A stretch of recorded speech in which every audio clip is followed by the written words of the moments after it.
Hello everyone. It is February 11th, meaning it is the 11th day of Black History Month. So for the 11th day of Black History Month, I wanted to talk about a problem that still plagues the Black community till this day, and that is colorism.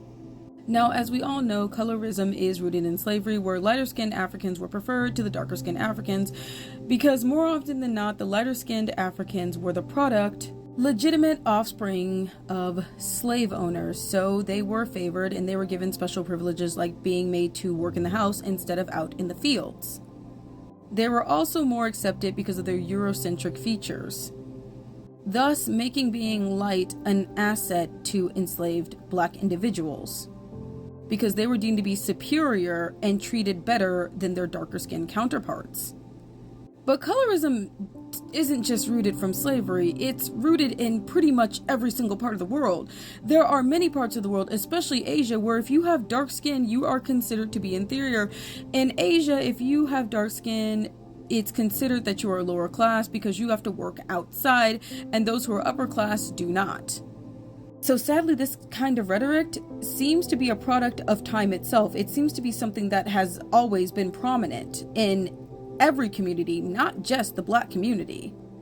Even today in 2025, lighter-skinned individuals are treated better than darker-skinned individuals when it comes to certain ethnic groups such as Asian or Black. And it seems as though it's like a weed you just can't pull out of the ground, like it's rooted in and it's choking and poisoning the communities, because this rhetoric is absolutely ridiculous and silly. And the people who impose these sorts of thoughts and views are straight up purists and fascists. So their way of thinking isn't exactly the healthy way. Colorism till this day still has its nasty, foul, poisonous roots chokeholding the Black community, considering that there's many Black establishments that still sell skin lightening products. Lightening your skin was thought to be a way to be more accepted.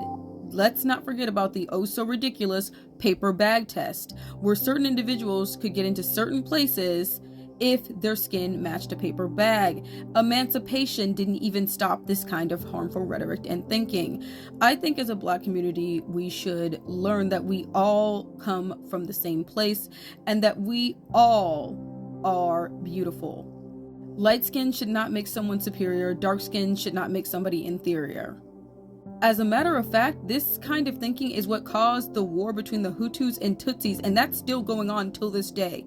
Tutsis were more favored by the settlers than Hutus were, and that sparked a war because the Hutus, of course, did not find this fair, and they started a genocide against the Tutsis. And this was all because of white European purist thinking.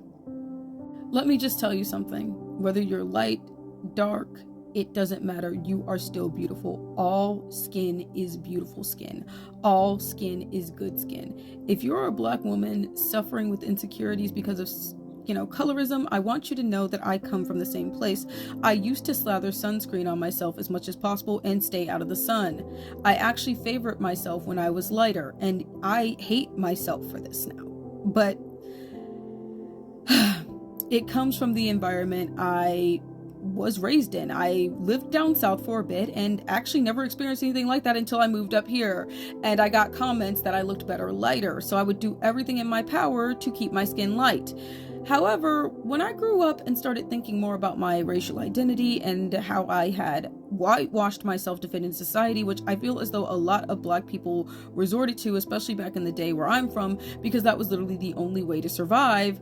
But the more I thought about it, the more I realized I loved my skin no matter what anyone had to say, and that I loved my skin before someone told me that it was quote-unquote too dark, which there's no such thing. All skin is beautiful. Every shade of Black is beautiful. All Black women are beautiful. Don't let anyone take that from you. For my sisters and brothers, let's empower and join with each other, because there's already so much against us. Us allowing the Eurocentric beauty standards that poisoned us against one another and made us hate the texture of our own hair is something that needs to be gotten rid of and torn down. I really hope one day this will happen. Happy Black History Month.